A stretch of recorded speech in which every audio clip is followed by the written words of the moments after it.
It's always a good day when I get to come to you with updates on how bleak Lauren Boebert's re-election chances are getting.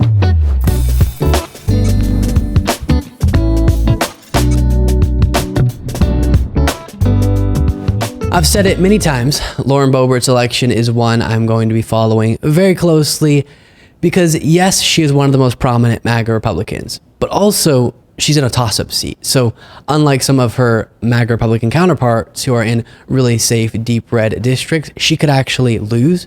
And every time, as I've said before, this sort of extremism is rejected by the American people, we take one step closer to it being an ideology that's in the rearview mirror. Imagine that, how wonderful that would be. So with that being said, we'll first look at the latest bad news for her, then I'll remind you of the past stuff we've gone over that spells disaster. Then I'll break down at a zoomed out level what I think is going to take her down.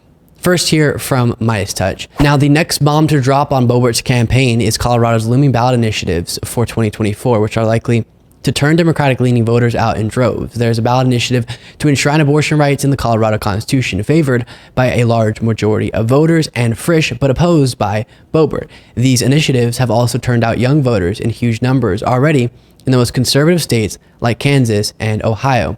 So that's horrible for Lauren Boebert's chances based on the recent election results we've seen when abortion rights are on the ballot. Before discussing that further, just another interesting note from this Midas Touch piece. Colorado may also have an initiative to take the state to ranked choice voting in 2026. If that makes it on the ballot, signatures are still being gathered. That could also increase turnout and spell doom for her in 2026, even if she survives this time.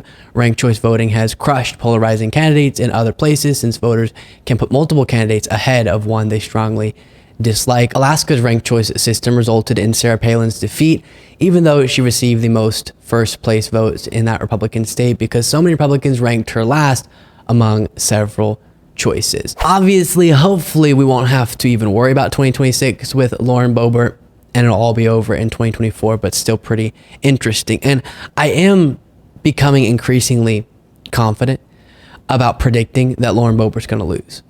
Still, we got to do the work, but my belief on that is getting more and more affirmed as the days go on. So on the first part, we've seen over recent years the stunning impact of abortion rights when it comes to electoral outcomes.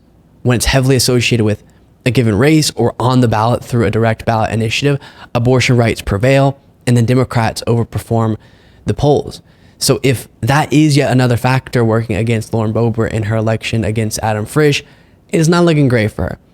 Now, as a reminder of a really good sign for Adam Frisch's campaign, on top of that, we discussed this in the past. Here's a reminder. Well, the next election for Colorado's 3rd Congressional District is still a year away, but Democratic challenger to Lauren Boebert, Adam Frisch, is outraising the incumbent so far. According to the Colorado Sun, Frisch has raised $3.4 million for the quarter, compared to Boebert's $854,000.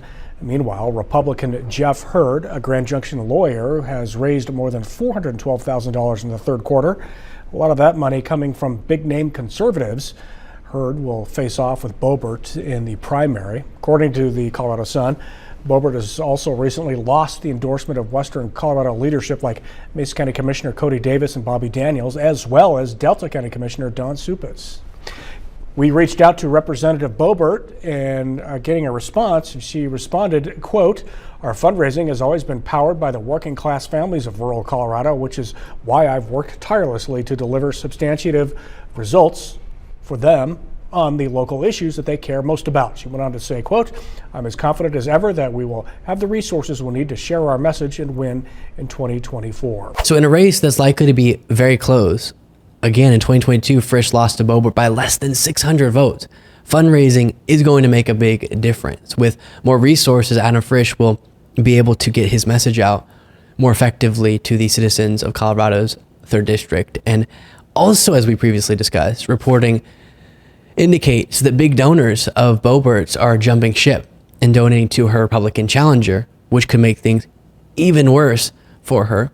Even if she defeats her Republican challenger, which I think she will, she'll be much weaker, at least, going into the general election with Adam Frisch. So with all of that in mind, here's what I think this election will come down to and why I do believe Lauren Boebert is going to lose. In no particular order, you have abortion rights, embarrassingness, for lack of a better term, of Boebert, and MAGA extremism. Those are the three big factors in her race. So as we saw yet another example of in the election last week, even in red areas, you have people voting in favor of abortion rights. So if that's on the ballot right below her election, a lot of people are going to show up who aren't going to vote for her because they're motivated by that issue and then vote against her. And that's huge. Then factor two, the Beetlejuice debacle just sort of represents this and was a cherry on top of the embarrassment that is Lauren Boebert. And voters can only take so much of that. Eventually, they don't want their district to be represented by someone who is constantly making a fool of themselves. And finally, you have factor three, MAGA extremism. So much of the country is sick of election denying, sick of the lies about January 6th, and sick of Trumpism. And we've also seen that reflected in recent electoral results. So more moderate Republicans are also getting fed up with people like Lauren Boebert. And as we continue into the 2024 election season, voters will be hearing more and more about the threat that's posed by Donald Trump and his movement to democracy.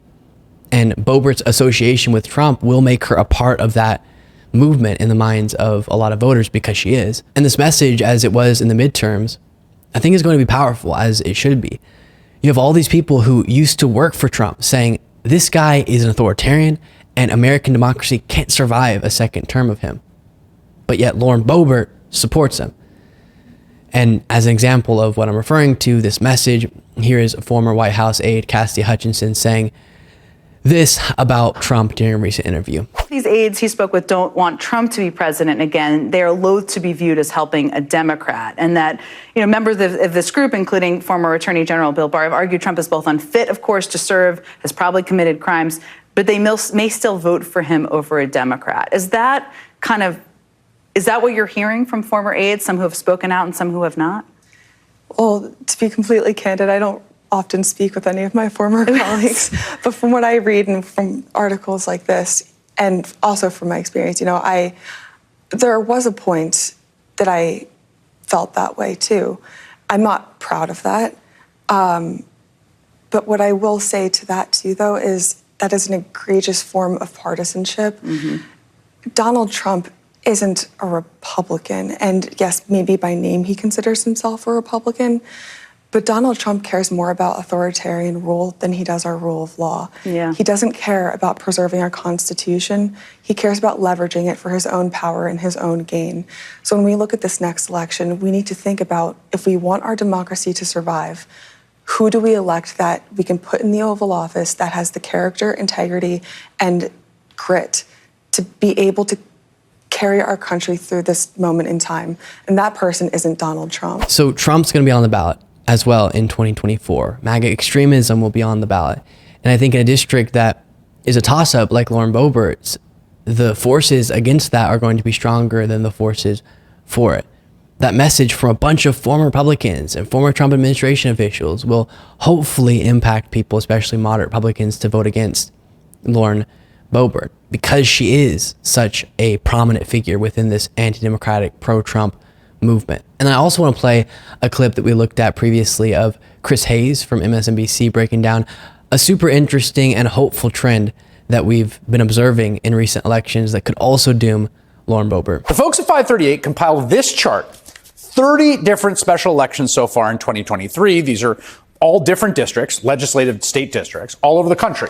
Again, in areas with different profiles demographically, different politics. When you look through this list, you see Democrats overperforming their baseline over and over and over again. In fact, that is the case in 24 out of these 30 races.